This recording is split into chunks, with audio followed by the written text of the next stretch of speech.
Silent Night, Deadly Night Part 2 is widely considered one of the worst movies ever made. But, come on, the first one was considered a tasteless abomination when it came out, and over time, people really turned around on it. Ultimately, it became a cult classic. But Silent Night, Deadly Night Part 2 isn't just offensive, or tasteless.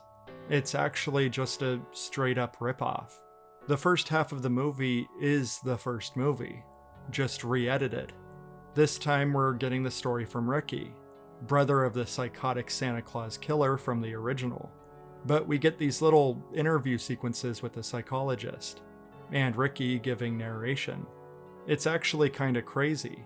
The production studio basically hired an editor to take the original film and edit it to make a whole new film, specifically a sequel. The studio didn't plan on shooting any new footage. Just take this movie and make a new movie. It's kinda like printing money. They had to convince the studio to give them a little money and a little time to make it work. So the first half is Bobby's story, just re-edited stuff. And the second half is Ricky's story. And they couldn't go back to old locations, and they had to shoot locally in the summertime with no resources to make it an actual Christmas movie. This thing was doomed from the very beginning. But let's talk about what's new. Let's talk about Ricky.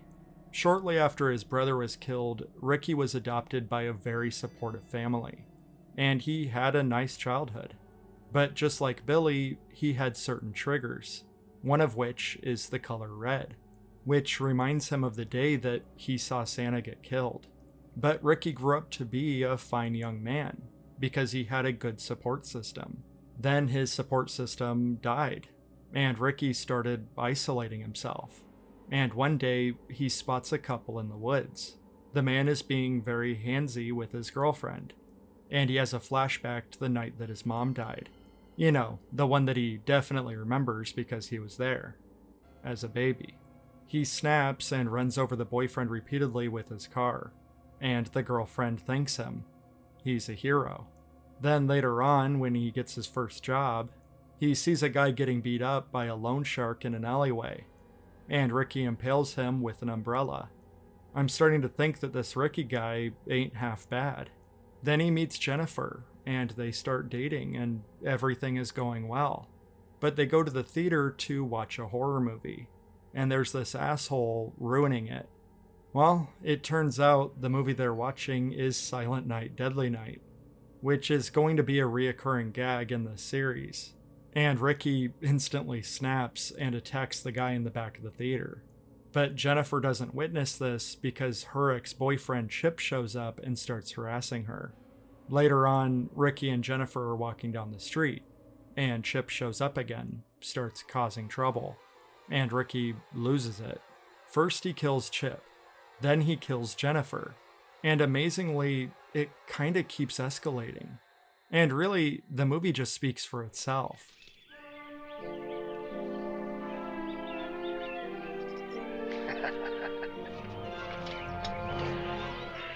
Garbage day! Huh? No!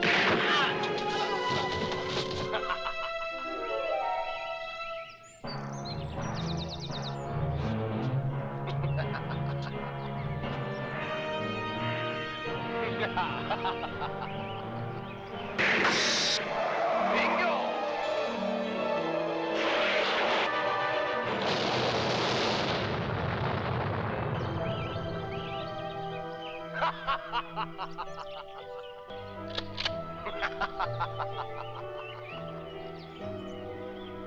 No! Don't do it!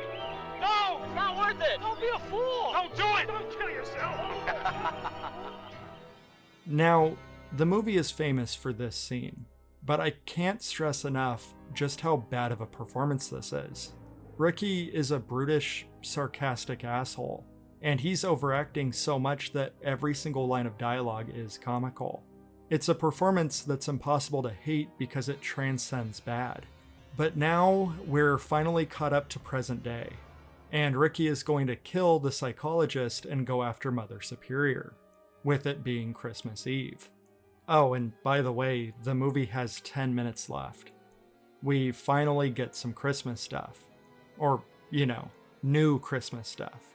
It's kind of funny that in both of these movies, Mother Superior is the final girl, just because she's completely awful and deserves to get axed. And at least in this movie, she does get her head chopped off. I know I shouldn't be rooting for nun murder, but she does have it coming.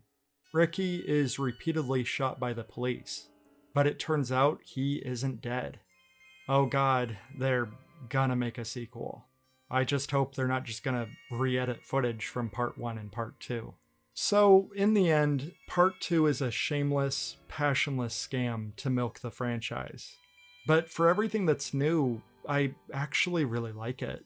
From the screenplay, to the performances, to the atmosphere, everything is so incompetent and awful that it's just incredible. The movie would be perfect if they spent maybe 10 minutes or so recounting the events of the first movie, and then showing Ricky's origin story up to the midway point, then having the second half be a holiday massacre, with the final showdown with Mother Superior.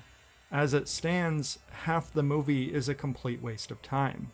Except you don't want to miss the new footage because Ricky is delightful. So you have to either suffer through it or constantly fast forward. It's a problem, but in my opinion, it's worth going through the trouble. The question now is, what about Silent Night, Deadly Night 3? Surely it can't be worse than Part 2. One of the worst movies ever made. Can it?